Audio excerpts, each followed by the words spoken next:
سمجھ آئے گی نا قوم کو بھی کہ بھائی کون کتنا پانی میں ہے صحیح ہے، اور کس لیول کا آدمی ہے اور وہ جا کہاں رہا ہے. صحیح ہے. وہ امت کے بڑے طبقات کو جناب علماء کو اور لوگوں کو کافر اور گستاخ رسول قرار دے رہے ہیں جن کو کسی دلیل کی ضرورت نہیں ہے. 40 سال تک رسول اللہ کی خدمت ہے اور حضور ان سے محبت کر رہے ہیں اور جب حضرت ابو طالب کا وصال ہو رہا ہے اس کو عمل وزن بنا رہے ہیں. اللہ. اب یہاں پر پھر سوال کر کہتے نہیں یہ تو چچے اور بیٹے کی بھتیجے کی محبت تھی تو یہ اس میں کیا, یہ لوگ قرآن کے خلاف ہیں. اگر مجھ سے آتا ہے تو میں یہ سے اتنی نفرت کرتا ہوں کہ میں اس کا نام کتے کا نام اپنا بھی نہ رکھوں اس کے نام.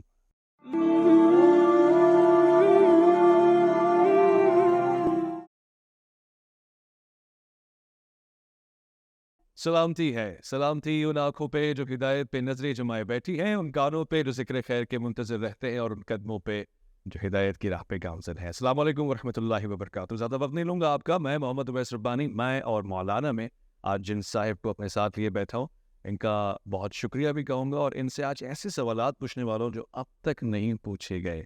معلومات ہیں اگر علماء سے نہیں لی جائیں گی تو پھر کس سے لی جائیں گی؟ کہاں کون سے دروازے سے جا کے سوال کریں گے؟ کس دروازے پہ جا کے دستک دیں گے؟ آج اس پروگرام میں تشریف فرمائے.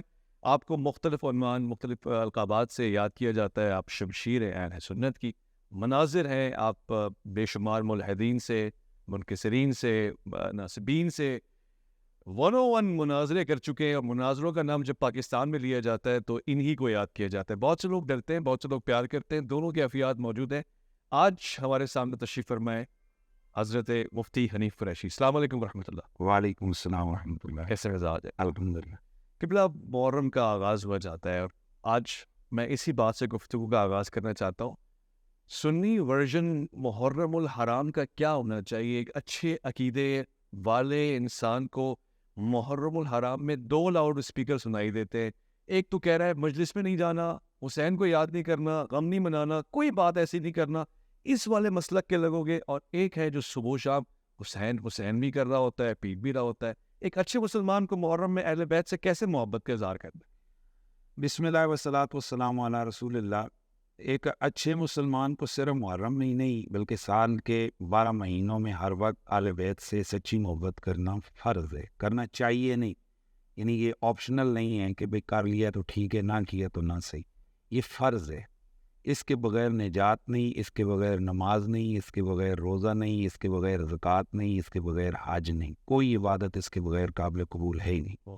من صفن بین الرکن والمقام فقام فصام فصلی ثم لقی اللہ و مبغض اہل بیت محمد ادخلہ اللہ النار. ساری زندگی حرم مکی کے اندر بیت اللہ کے سامنے حجر اسود اور مقام ابراہیم کے درمیان والے مقدس ٹکڑے زمین پر کھڑا ہو کر عبادت کی. دن کو روزہ رکھا، رات کو نماز پڑھی. اس حال میں اللہ سے ملاقات کی کہ دل میں ذرا سا بغض اہل بیت تھا، اللہ اٹھا کر اسے جہنم میں ڈال. ساری عبادتیں ضائع. سب عبادتیں ضائع. تو اس لیے محرم ہو، یہ سفر ہو، ربیع الاول ہو یا رمضان ہو، ہر دن، ہر مہینہ، ہر لمحہ ہر شخص مومن مرد عورت پر اہل بیت اطہار کا پیار رکھنا فرض ہے اور اس کے بغیر نجات ہو ہی نہیں سکتی ہے. رہ گیا جو آپ نے بتایا یہ موسمی لوگوں کا ہے کہ محرم میں حسین کر لو یا کسی اور مہینے میں اور کر لو. کم از کم دین موسمی نہیں ہے، دین ہر وقت ہمارے ساتھ. مفتی صاحب ایک سوال جو ذہن میں گردش کرتا رہتا ہے اور جناب سیدہ کائنات جناب فاطمہ زہرا پہ ہمارا سلام ہو، اس میں مختلف آراء ہمارے سامنے آئی. یہ مسئلہ بہت ریسنٹلی کھڑا بھی ہوا ہے. البتہ آپ کے فضائل پہ میں توجہ دینا چاہتا ہوں، آپ کی توجہ اور میری توجہ. جناب سیدہ کا مقام ہے کیا امت میں؟ یعنی اہل بیت عظام میں، صحابہ کرام میں، صحابیات میں، تمام لوگوں میں اگر جناب سیدہ کو تلاش کیا جائے تو کس مقام پہ کھڑی ہے؟ کیا مرتبہ ہے؟ کیا افضلیت ہے؟ دیکھیں اہل سنت و جماعت اس بات پر بالکل بھی کنفیوز نہیں ہے کہ جن کے لیے رسول اللہ صلی اللہ علیہ وسلم نے واضح طور پر فرما دیا ہو کہ فاطمہ تو بضعۃ منی، فاطمہ میرے جگر کا ٹکڑا ہے، میرے جسم کا بعض ہے، میرے جسم کا ٹکڑا ہے، تو اس کے لیے مزید کسی ترازو رکھنے کی کوئی ضرورت نہیں ہے. اگر یہی لوگوں سے پوچھ لیا جائے کہ اس پوری دھرتی میں ایک پلڑے پہ تمام چیزیں رکھ دی جائیں، دوسری پہ حضور کا ناخن رکھ دیا جائے تو پلڑا کون سا بھاری ہے؟ ناخن والا.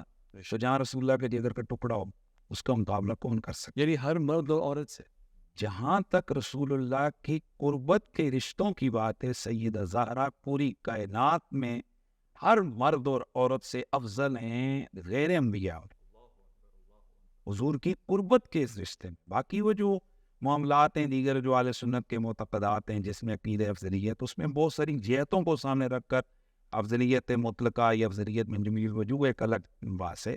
ہم یہ بات کر رہے ہیں کہ قربت رسالت مآب میں بعضیت کے رشتے پر جو مقام سیدہ فاطمہ زہرا کا ہے وہ کسی کا نہیں، اور یہ میرے جملے نہیں ہیں، مجھ پہ کوئی فتوی نہ ٹھونسے، یہ امام مالک کے ہیں، امام سہیلی نے لکھا ہے، امام زرقانی نے لکھا ہے، امام جلال الدین سیوطی نے لکھا ہے، اور کئی کتابوں میں لکھا ہے، امام ماوردی نے لکھا ہے، عبدالرؤف مناوی نے لکھا ہے، بڑے بڑے آئمہ انہوں نے یہ لکھا ہے کہ بھائی رسول اللہ کے جگر کے ٹکڑے کا مقابلہ کون کر سکتا ہے۔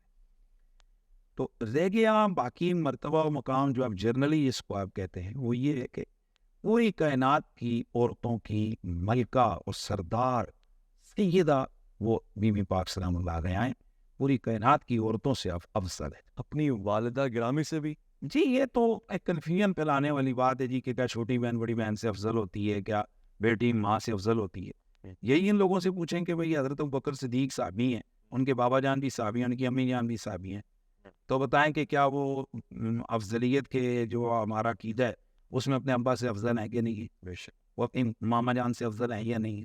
بے شک تو پھر اگر وہ اپنی اماں جان سے افضل ہوں تو عقیدہ افضلیت پہ کوئی مسئلہ نہیں ہے، اپنے والد گرامی سے افضل ہوں تو کوئی مسئلہ نہیں ہے۔ تو اگر بی بی پاک کے لیے یہ کہہ دیا جائے وہ کل کائنات کی عورتوں سے افضل ہیں، جبکہ حدیث مبارکہ میں موجود ہے، مستدرک علی الصحیحین میں موجود ہے، اور اس کو امام حاکم بھی صحیح قرار دے رہے ہیں، اور کمال کی بات یہ کہ عذابی صاحب جو کہ چھوٹی چھوٹی بات پر جو ہے نا حاکم کی روایتوں کے اوپر ہاتھ صاف عموماً کر دیتے ہیں، انہوں نے بھی تلخیص کے اندر اس کو جناب اس کی صحت کا گول کیا ہے کہ اللہ کے نبی نے فرمایا کہ اے فاطمہ کیا تو اس بات پر راضی نہیں ہے کہ تکونی سیدۃ النساء العالمین اللہ و سیدۃ النساء هذه الامہ و سیدۃ النساء المؤمنین، تین چیزیں بیان کی۔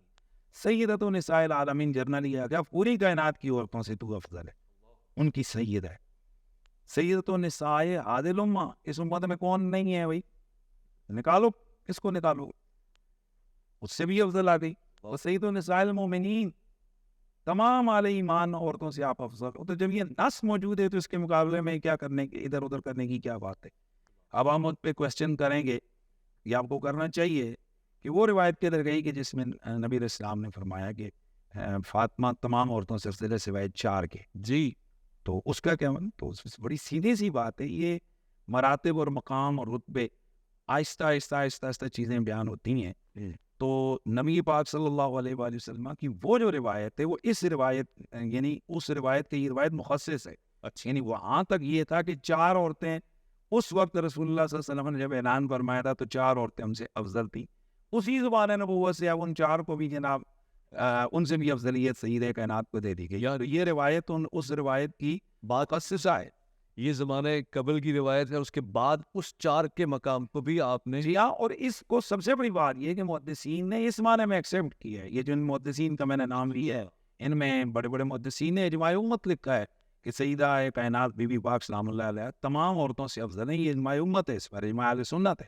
یہ میں اس کو صاف اور واضح الفاظ میں بھی آپ سے جواب لے لوں۔ مثلاً جناب حضرت عائشہ رضی اللہ عنہا ام المومنین ہے، آپ کے اوپر بھی جناب سیدہ فاطمہ کا مقام ہے، مرتبہ ہے، آپ ان سے بھی افضل ہیں۔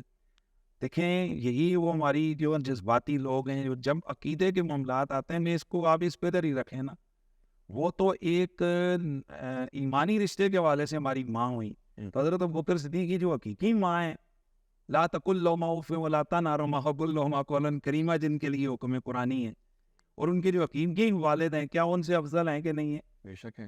تو بھائی اگر وہ اپنے حقیقی ماؤں سے افضل ہیں تو یہاں پر وہ اگر افضل ہو جائیں، اور یہ ایک اللہ اور رسول کی طرف سے یہ رتبہ ہے۔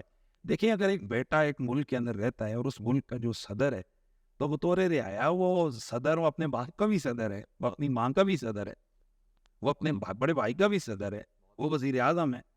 اور اگر ایک بیٹا ہے وہ فوج میں جرنل ہے، اور ایک باپ ہے جو فوج میں میجر ہے، ایسا کئی ہم نے دیکھا ہے کہ والد جو ہے نا وہ چھوٹے رینک پہ اور بیٹا بڑے رینک پہ، تو اب وہ جرنیلی کے والے سے تو جرنل ہے، وہی یہ میجر ہے، وہ جرنل ہے، وہ افضل ہے۔ تیار ہیں۔ رہ گیا معاملہ دوسرا کہ وہی اس کا والد ہے، وہ ایک الگ چیز ہے، وہ خاندانی یا وہ رشتہ ہے، وہ الگ چیز ہے۔ لیکن یہ جو ایمانی ہمارا جو نظریاتی یہ سلسلہ ہے، اس کے اندر سید کائنات تمام کائنات کی عورتوں سے افضل ہو. بہت شکریہ، آپ نے بڑی مشکل میری آسان کر دی ہے. ایک اور مشکل ہے، بہت سے لوگ اس سے بات کرتے ہوئے گھبراتے ہیں، پتہ نہیں کیوں. حضور پاک صلی اللہ علیہ وآلہ وسلم کے والدین گرامی جناب حضرت عبداللہ، جناب حضرت آمنہ، آپ کے لیے ہم کیا لقب استعمال کریں؟ بہت سے لوگ گھبراتے ہیں، رضی اللہ عنہا عنہ کہنا ہے نہیں کہنا ہے. آپ کا کیا مقام ہے؟ مسلمان ہیں، جنت میں؟ اس تردد کو ذرا ختم فرما دیں.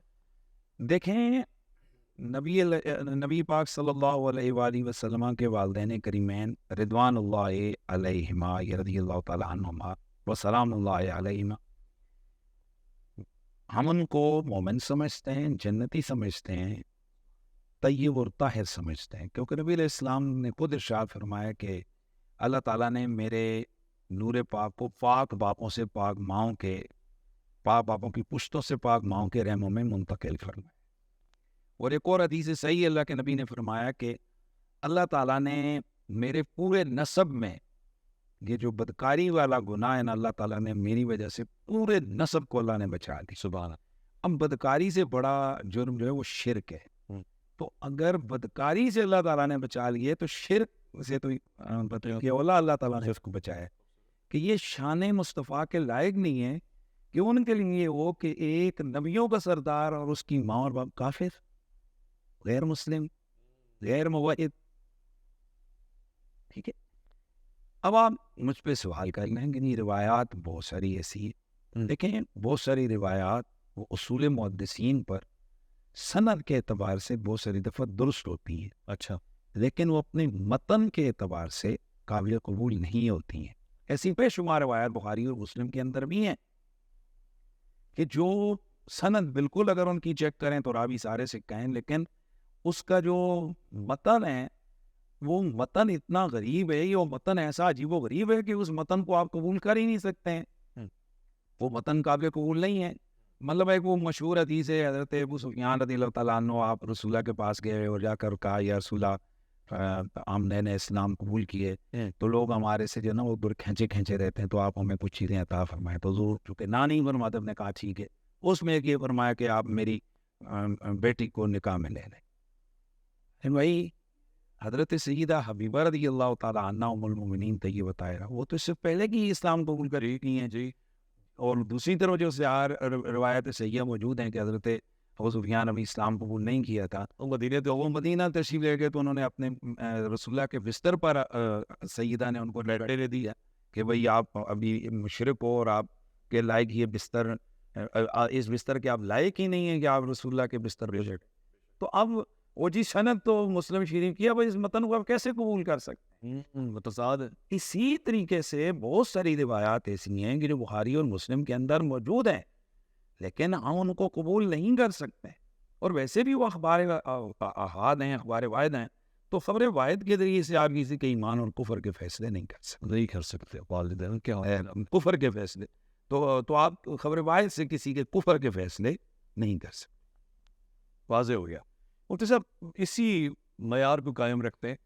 جناب حضرت ابو طالب، آپ کے حوالے سے بڑی مختلف گفتگو ہے، آپ تو بڑا واضح اس میں موقف رکھتے ہیں، مگر وجہ کیا ہے، کیوں اور کیا ہے موقف اصل میں؟ آپ کے حوالے سے تو لوگ روایات پیش کرتے ہیں جی، کسی نے کہا کہ ان کو آخری مرتبہ فرمایا گیا کلمہ پڑھ دو، انہوں نے نہیں پڑھا. کسی نے روایت یہ پیش کی ان کے پاؤں تک جانوں. یہ سب ان چیزوں کا کیا تعلق ہے اور آپ کا مقام کیا ہے؟ دیکھیں، بنیادی طور پر اہل سنت کے جو اصول الحدیث ہیں وہ بڑے واضح ہیں. ان میں ایک بڑا واضح اصول ہے کہ ہر وہ روایت جو قرآن سے ٹکرائے دے اس کو قبول نہیں کیا جائے. تو یہاں یہ جو روایات ہیں جتنی بھی حضرت ابو طالب کے عدم ایمان کے حوالے سے ہیں، بے شک وہ صحاح کے اندر ہی ہے. اچھا، ان میں تقریباً تمام کی تمام روایات ایسی ہیں جو قابل قبول نہیں ہیں. کوئی ان میں منقطع ہے، کوئی ان میں مرجوع ہے، کوئی ان میں بالکل اس کا جو متن کے اعتبار سے جو ہے نا وہ قابل قبول نہیں ہے. کوئی خبر واحد ہے اور قرآن سے ٹکرا رہی ہے.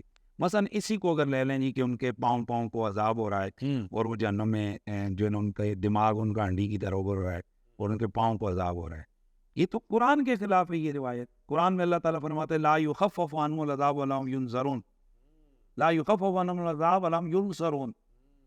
بھائی قرآن جگہ جگہ کہہ رہا ہے کہ تخفیف عذاب مشرک اور کافر سے نہیں ہوگی، تو آپ کو روایت کے ذریعے سے یہ لے کے آ رہے ہیں، یہ تو قابل قبول ہی نہیں ہے۔ پھر دوسری بات یہ ہے کہ جن بھی اخبار بے شک وہ بخاری شریف کے اندر ہی ہیں، جن کے اندر عدم ایمان ابو طالب کی بات ہے، تو ان روایات کو جس وقت آپ دیکھتے ہیں تو وہاں وہ جو راوی ہے، مثلا ایک جگہ حضرت ابو رہ رہے ہیں، ایک جگہ حضرت حزن ہے، یہ وہ لوگ ہیں جو حضرت ابو طالب کے دنیا سے وصال فرمانے کے بھی بہت عرصہ بعد اسلام قبول کرتے ہیں۔ یعنی حضرت حزن تو 13 سال کے بعد اسلام قبول کرتے ہیں، یعنی یہ متعلقہ میں سے ہیں۔ حضرت ابو ریرہ بھی نانا کرتے 6-7 سال کے بعد اسلام قبول کرتے ہیں۔ پھر وہ جو روایات بیان ہو رہی ہیں وہ یہ ہو رہی ہیں جی کہ اللہ کے رسول نے ان کو وقت وصال یہ فرمایا جی، تو انہوں نے یہ کہا۔ اب یہ راوی وضاحت نہیں کر رہا کہ میں سن رہا تھا یا کوئی وہ آدمی تھا جو سن رہا تھا اور اس نے مجھے بتایا، یہ اس نے یہاں سے سائلنس رکھا ہوا ہے، صحیح، یہ روایت منقطع ہے۔ تو ہے بھی خبر روایت، ہے بھی منقطع روایت، تو ایک منقطع روایت کے ساتھ آپ مرجو روایت کے ساتھ آپ محسن رسول اور جس شخص کا اسلام کے لیے خدمات ظاہر اور باہر ہیں اور جو واضح ہیں، جن کو کسی دلیل کی ضرورت نہیں ہے، 40 سال تک رسول اللہ کی خدمت ہے اور حضور ان سے محبت کر رہے ہیں، اور جب حضرت ابو طالب کا وصال ہو رہا ہے اس پہ عمل حزن بنا رہے ہیں۔ اب یہاں پر پھر سوال کہتے ہیں نہیں یہ تو چچے اور بیٹے کی بھتیجے کی محبت تھی، تو یہ اس میں کیا، یہ لوگ قرآن کے خلاف ہیں، کیونکہ اللہ تعالیٰ قرآن میں فرماتا ہے لا تجد قوما یؤمنون باللہ والیوم الآخر یوادون من حاد اللہ ورسولہ ولو کانوا آباءهم او ابناءهم او اخوانهم وعشیرتهم۔ بھائی قرآن تو کہتا ہے کہ ایک بندہ مومن کی شان یہ ہے کہ وہ کسی بھی اللہ رسول کے دشمن، بھائی کافر اللہ رسول کا دشمن ہی ہوتا ہے، وہ اللہ اور اس کے رسول کے مخالف اور دشمن سے کبھی بھی دوستی اور محبت نہیں کرتے، چاہے ان کا باپ ہو، چاہے ان کا بھائی ہو، چاہے ان کا بیٹا ہو۔ یعنی یہ عام اہل ایمان کی یہ شان ہے کہ وہ باپ بھی ہو اور اگر وہ مومن نہیں ہے وہ اس سے پیار نہیں کر سکتے ہیں۔ تو مجھے بتائیے کہ رسول کائنات جو خود دین کے بانی ہیں، وہ ایک شخص سے اس لیے ٹوٹ کر محبت کر رہے ہیں، اس کے بعد اس کے وصال کے بعد رو رہے ہیں اور سارا سال غم منا رہے ہیں کہ جو کافر ہے۔ اور سمجھ سے بالاتر بات ہے کہ اصحاب رسول اپنے والدین یعنی وہ سامنے سے رشتہ داروں سے جنگ کر رہے ہیں، کیونکہ اللہ کے رسول نے فرمایا، جی، اللہ کے رسول کے لیے، اور اللہ کے رسول جب ان کے لیے رو رہے ہیں اور کافر ہیں، تو یہ صاف سی میں آپ کو بتاؤں کہ یہ وہ روایات ہیں، یہ انہی روایات کا تسلسل ہے جو اہل بیت کے دشمنوں نے گھڑی ہیں۔ تو ظاہر ہے حضرت علی، کیا یہ ہماری اہل سنت کی کتابوں میں موجود نہیں ہے کہ جناب اس دور میں دور صحابہ میں صحابہ کرام سے پوچھے جا رہا ہے کہ علی نے بدر کی جنگ لڑی ہے؟ اللہ اکبر۔ اچھا، جب تو آگے جی کہ حضرت علی نماز کے اندر شہید ہوئے تو کہتا ہے کہ کیا علی نماز بھی پڑھتا تھا مسجد میں؟ علی کا مسجد میں کیا؟ بھائی وہ کون سے ایسا ہیوی پروپیگنڈا تھا کہ دور صحابہ میں اس قسم کے لوگ پائے جاتے ہیں، اور یہاں روایات واضح موجود ہے کہ شامی لوگ تھے اور وہ آئے ہوئے تھے حج کے لیے، اور انہوں نے یہ سوالات کیے اور صحابہ سے سوال کیے۔ بھائی اہل سنت کی جناب صحیح سند سے روایات میں موجود ہیں یہ چیزیں، تو مجھے بتائیں وہ آخر وہ کیا چیز تھی، وہ کون سا پروپیگنڈا تھا جہاں اس حد تک لوگوں کے دماغ خراب کیے ہوئے تھے؟ تو چونکہ حضرت علی کے حوالے سے تو بڑا مشکل تھا، وہ خلیفہ راشد تھے، سارا تھا کہ ان کے اوپر الزام لگایا جائے، تو میں نے ٹی وی پہ اللہ کا بھائی کی مغفرت فرمائے، ان کے سامنے میں نے کہا تھا کہ ابو طالب کا کے ساتھ دشمنی کی اصل وجہ یہ کہ وہ علی کا باپ، وگرنہ جتنی بھائی اس بندے نے ماریں کھائی ہیں اسلام کے لیے، جو خدمات کی ہیں، اس کا کیا یہ نتیجہ دے رہی ہے قوم کہ ان کے خلاف اسٹیجوں پہ جناب کفر اور اس طرح کی باتیں ہو رہی؟ تو میرا اس حوالے سے بڑا واضح موقف ہے، میں ایمان کا قائل ہوں، لیکن عدم قائلین ایمان جو ہیں اگر وہ روایات کو سامنے رکھ کر کسی بیان روایت میں یا بیان مسئلہ میں وہ کرتے ہیں تو میں ان کے کسی تنقید جسے کہتے ہیں نا ان کے خلاف سخت کلام کرنے کا میں روادار نہیں ہوں، یا میں اس کا قائل بھی نہیں ہوں۔ ہاں ایک آدمی خواہ مخواہ اہل بیت اطہار کو، سادات کو چڑھانے کے لیے مہمان اہل بیت کو موضوع یہ رکھ کر گھنٹہ گھنٹہ سیمینار کرے کفر ابو طالب کے، تو اس کے بغض نہیں ہونے میں کوئی دلیل نہیں، کوئی شک ہی نہیں، کوئی شک نہیں ہے اس کے۔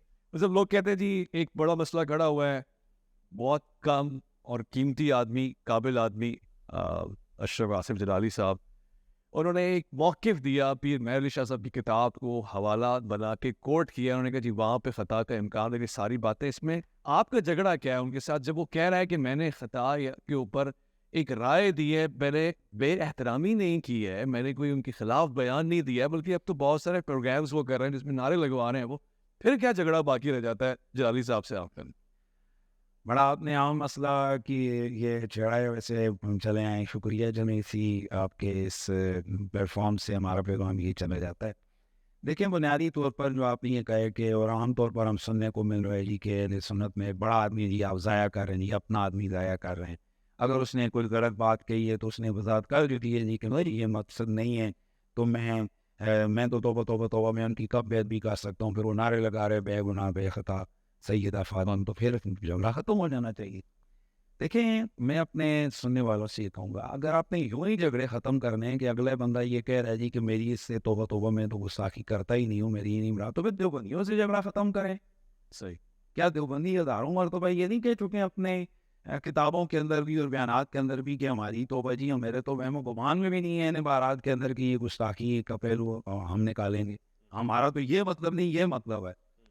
تو پھر آپ ان کو کیوں جناب ڈٹے ہوئے ہیں کہ یہ عبارات جو ہے نا وہ بے ادبی پر مشتمل ہیں؟ پھر آپ جب وہ کہہ رہے ہیں، بلکہ وہ تو بڑے نعرے کیا ان کے بزرگ، تو پھر وہ کہتے ہیں جی میرا سگانے طیبہ میں وہ شمار، اس طرح کے کلام نعتیں لکھ رہے ہیں، پھر آپ کلین چٹ دے دیں نا، جھگڑا کیوں کر رہے ہیں آپ؟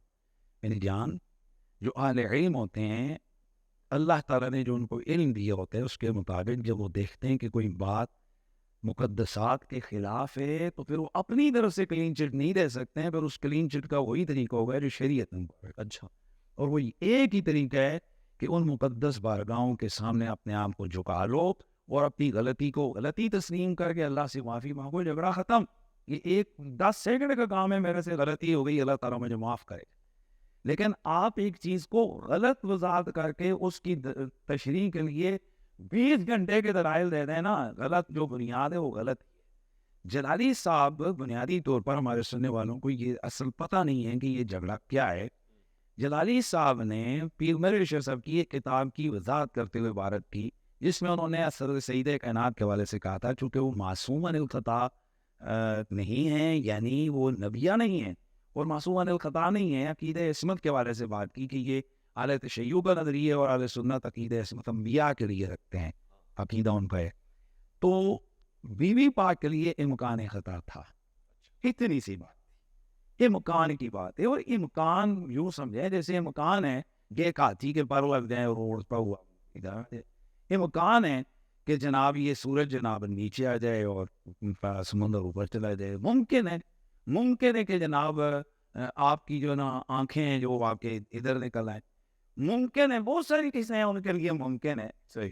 تو جو ممکن ہوتا ہے وہ صرف ممکن ہی کی حد تک ہوتا ہے، اس کو واقعہ بغیر دلیل کے نہیں کر سکتے، یعنی اس کے امکان کو وقوع کے درجے پر نہیں لا سکتے۔ مثلا جلالی صاحب کے لیے ممکن ہے کہ ان سے کفر سرزاد و مرتد ہو جائیں، صحیح. ایک ہے کہ یہ ممکن ہے، یہ کسی بھی ان کے شاگرد سے پوچھیں گے جی کہ جلالی صاحب کے لیے ممکن ہے کہ وہ مرتد ہو جائیں، وہ کہے گا جی ممکن ہے، امکان ہے۔ پھر ہم کہیں گے کہ اسی لیے جس دن وہ فلاں بات کر رہے تھے تو وہ کفر پر تھے یا وہ ارتداد پر تھے، جوڑ دی. اور وہ کہہ رہے ہیں یہ کیا کہہ دیا بھائی، آپ ہی تو کہہ رہے ہیں کہ وہ ان کے لیے کفر کا امکان ہے، تو یہ ہم نے تو آپ ہی کے وہ بنائے ہوئے قانون کے مطابق کہا، تو بتائیں کہ کیا اس میں جلالی صاحب کی شاگرد یا جلالی صاحب خود اس چیز کو مانیں گے؟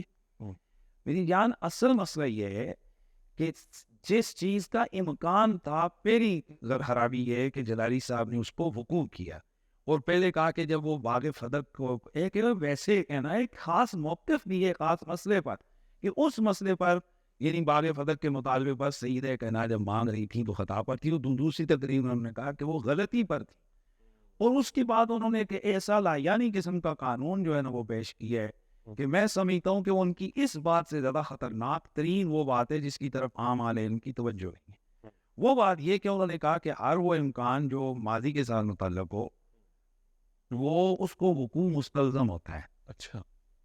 میری جان، یہ اہل علم سے میں کہوں گا کہ خدا کے لیے آپ سوچیں کہ یہ کتنا بڑا بلنڈر ہے۔ انہوں نے کہا کہ ہر وہ امکان جو ماضی کے ساتھ متعلق ہو تو وہ کیا ہوتا ہے، اس کا واقعہ ہونا لازم ہوتا ہے۔ تو اس طرح تو تمام صحابہ کرام کی اس بندے نے تکفیر کی ہے کہ ہر صحابی کے لیے ارتداد کا امکان تھا، ہر صحابی کے لیے تو پھر اس کا لازم ہونا ہو جائے. انہوں نے کہا جس کا امکان ہے اس کا وقوع ہونا لازم ہے. استغفر اللہ کے اس جملوں سے تمام کے تمام صحابہ کا مرتد ہونا لازم آ گیا. خود جلالی صاحب کے لیے ان کے والد کے لیے امکان تھا کہ وہ غیر مسلمان ہو کر مرتے تو وقوع ہو گیا. ان کے بنائے ہوئے قانون کے مطابق کہ اس کو مستلزم ہے جنہیں وقوع مستلزم ہے. پھر یہ بہت دور جائے گا. زید کی اماں جان سے زید کی ولادت کے بارے سے امکان خطا تھا کہ وہ امکان تھا کہ وہ بدکاری کروا کے زید کا معاملہ ہوتا تو ان کے قانون کے مطابق وقوع ہو گیا. تو آپ بتائیں کہ یہ تو پوری امت کو حرامزادہ بھی بنا دیے. یعنی ہر وہ چیز کہ جس چیز کا امکان تھا ماضی میں انہوں نے کہہ دیا اس کو وقوع مستلزم ہے. تو یہ صرف سید کائنات کی توہین نہیں کی ہے, کل نبی علیہ السلام کے سارے صحابہ پوری امت کی توہین ہے. اور یہ اتنا بڑا بلنڈر ہے کہ میں سمجھتا ہوں کہ علمی دنیا میں اتنا بڑا بلنڈر کوئی نہیں ہے. اور افسوس یہ ہے کہ ہمارے لوگ آنکھیں بند کر کے بیٹھے کہتے ہیں جلالی صاحب نے کیا کیا. پھر اگلی بات میں اہم ترین جو چیز میں بتانا چاہتا ہوں وہ یہ ہے, ایک ہے سید کائنات کے حوالے سے جو انہوں نے یہ لفظ بولے ہیں, یہ 3-4 وجہ سے یہ ڈینجرس ہے. اچھا, ایک ہے کہ انہوں نے جیسے بہت سارے لوگ کہتے ہیں جی کہ انہوں نے کہا جی میری خطا سے مراد خطا اجتہادی ہے. تو خطا اجتہادی تو کوئی مسئلہ نہیں ہے. انبیاء کرام سے بھی تو جناب ان کے لیے بھی تو حدیث میں الفاظ آئے ہیں خطاؤں کے. آدم علیہ السلام کے لیے لفظ خطا پر سلسلہ ہوئے. تو پہلے تو ہم یہ وضاحت کر دیں کہ جی انبیاء علیہ السلام کے حوالے سے اہل سنت کا بڑا واضح موقف ہے کہ قرآن و حدیث کے جو ظاہری الفاظ ہیں ان کے ترجمے کے بغیر ان کی ان چیزوں کو ڈسکس کرنا حرام ہے. ان کے لیے اس طرح کی چیزیں بیان کرنا حرام ہے. بہت ساری چیزیں قرآن و سنت میں ایسی ہیں لیکن ہم زبان پر نہیں لا سکتے. صحیح بات. مثلا آدم علیہ السلام کہتے ہیں لا الہ الا انت سبحانک انی کنت من الظالمین. وہ ظالمین میں سے گاؤں سے ہو گئے, لیکن وہ جی کہ وقت یہ کہہ رہے ہیں. ہمت ہے کسی کی وہ کہہ جی قرآن میں آیا جناب یونس علیہ السلام کیا کہتے نہیں حضرت یونس جناب حضرت یونس علیہ السلام کہتے ہیں لا الہ الا انت سبحانک انی کنت من الظالمین. ٹھیک ہے, تو کیا آپ کہہ سکتے ہیں ہم نبی ہیں وہ؟ تو اس طرح سے انبیاء علیہ السلام کے حوالے سے جو چیزیں بڑا بندے کو محتاط ہو.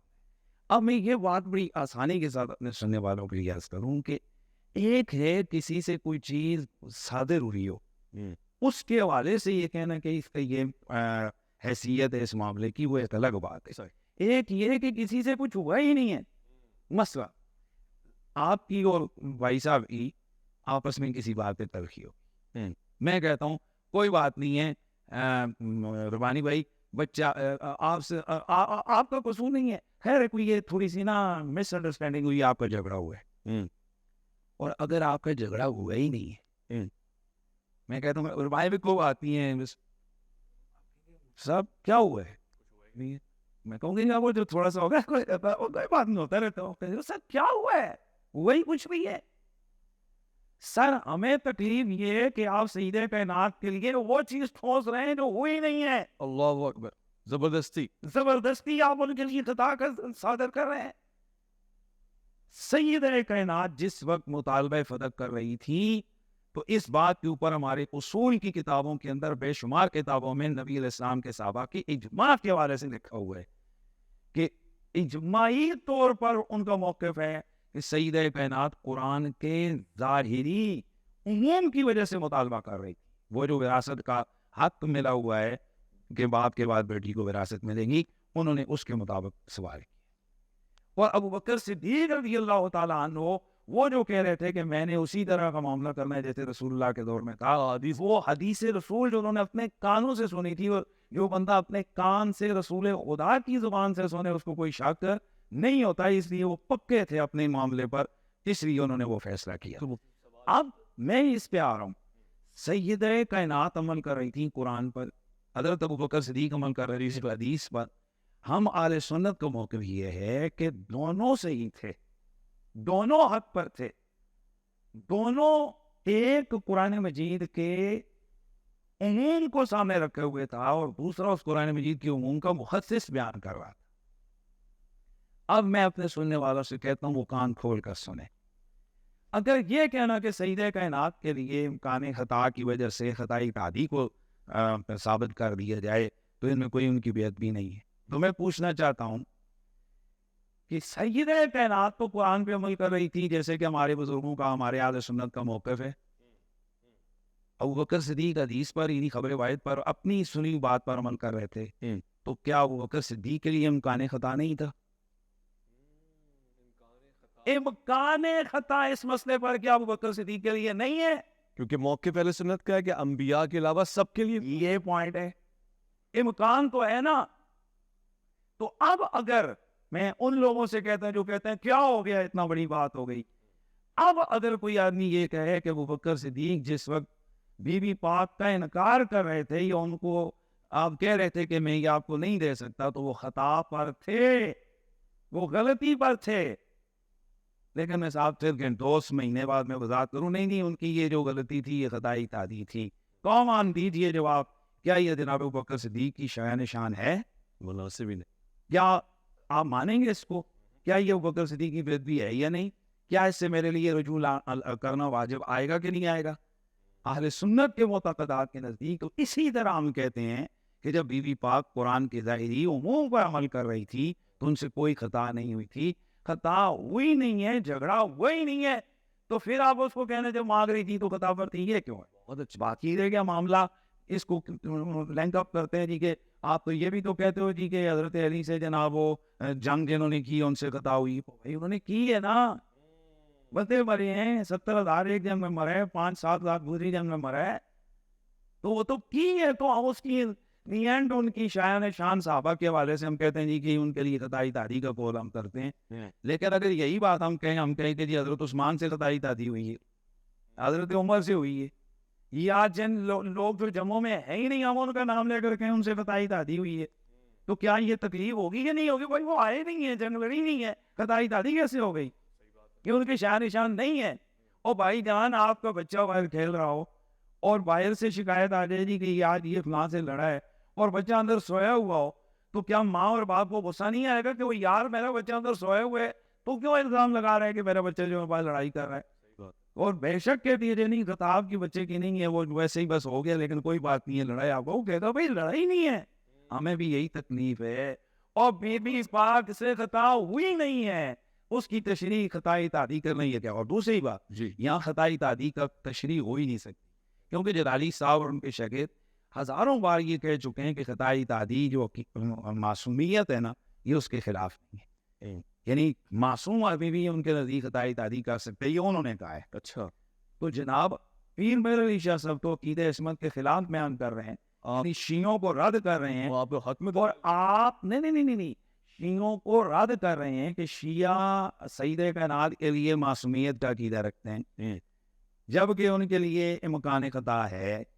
تو بتائیں جو جس خطا کا امکان ہے جو معصومیت کے خلاف ہے, وہ خطا کو مانا گناہ کے, اور آپ اس خطا کو ثابت کر کے غلطی کہہ کے ثابت کر رہے ہیں, تو یہاں خطائی تعدی کی تعویل ہو ہی نہیں سکتی ہے. وہ خطا کو مانا گناہ ہی ہے. مان لیں کہ آپ نے نبی کی پاک بیٹی کے لیے گناہ گار ہونے کا آپ نے الزام لگائے, اور آپ کہتے ہیں کہ جناب ہم نے کیا ہی کچھ نہیں, اور ہمارے سادے لوگ کہتے ہیں جی بیٹھ جائیں کوئی بات نہیں, خیر کوئی بات نہیں. میں ان لوگوں سے کہتا ہوں, مثلاً پاکستان کی بڑی جو نا مقتدر شخصیات ہیں, ایک فقہی مسئلے پر ہی میں کہتا ہوں کہ اس مسئلے پر امیر اہل سنت الیاس قادری صاحب سے خطا ہوئی ہے. ایک فقہی مسئلے پر ہی میں کہتا ہوں کہ اس مسئلے پر جناب امیر دعوت اسلامی الیاس قادری صاحب سے خطا ہوئی ہے. تو بتائیں طوفان ہی کھڑا ہوگا. اور یار کسی پیر کے لیے کہہ دو او جی یہ پیروں کو خطا ہو گئی, اس نے کئی بار خود بھی رجوع کیا ہو. ہاں جی, جنہوں نے کئی بار خود رجوع کر چکے ہیں, اور پھر کہا جی کہ ان سے خطا ہو گئی ہے. تو جب آپ انہوں کے دل پہ کیسے چوٹ لگتی ہے کہ میرے پیر کے لیے خطا کی بات کی. وہ بھائی جان طوفان بدتمیزی کھڑا کر دیتے ہیں پورا پاکستان. ہم کہتے ہیں میری جان تو میں اپنے پیر کے لیے, میں اوور آل بات کر رہا ہوں, سارے میں کسی ایک جماعت یا تنظیم کے لیے نہیں, میں صرف سمجھانے کے لیے کر رہا ہوں. اور آپ مجھے یہ بتائیں نا, یہیں پر جلالی صاحب کے شاگرد اسی بات پر تو ڈٹیں کہ ہمارے استاد سے خطا نہیں ہوئی ہے. یعنی وہ اپنے استاد کے لیے ڈٹے ہوئے کہ ہمارے استاد سے خطا جناب نہیں ہوئی ہے, لیکن سیدہ کائنات کے لیے جناب اگر ہم تو ہے کہ ایسے کیسے ہوئی ہے, تو آپ اس میں ہمارے اوپر کہتے ہیں یہ شیعہ ہو گئے، یہ معصومیت کا عقیدہ عصمت کے خلاف بات کر رہے ہیں۔ اللہ اکبر، کتنا واضح اور کتنا آسان کر دیا آپ نے اس مسئلے کو۔ مجھے گفتگو کے دوران ایک لقمہ مجھے ملا اور میں اس سے گزرنا چاہتا ہوں صرف اگر چھو کے، اور لقمہ یہ تھا کہ آپ نے بیان فرمایا جناب سیدہ قرآن سے حوالے پیش کر رہے ہیں دلیل کے طور پہ، جناب حضرت ابوبکر رضی اللہ عنہ احادیث سے تفاسیر تعبیرات لے رہے تھے کہ اہل سنت کا یہ موقف نہیں کہ جب قرآن بمقابلہ احادیث پیش کیا جائے تو قرآن مقدم ہے۔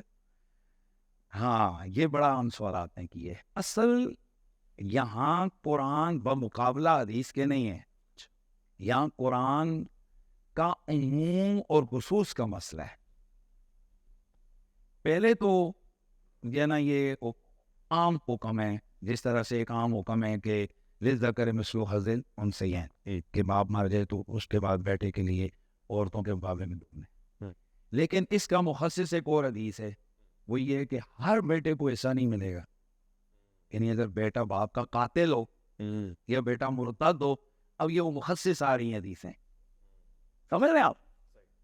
یعنی پہلے ایک عام ہے کہ باپ کا ایسا بیٹے کو ملے گا، یہ عمومی ہے۔ اب ایک خصوص روایت نے مخصوص کر دیا، خصوصی اس کو تخصیص کر دی کہ نہیں، ہر بیٹے کے لیے نہیں ہے۔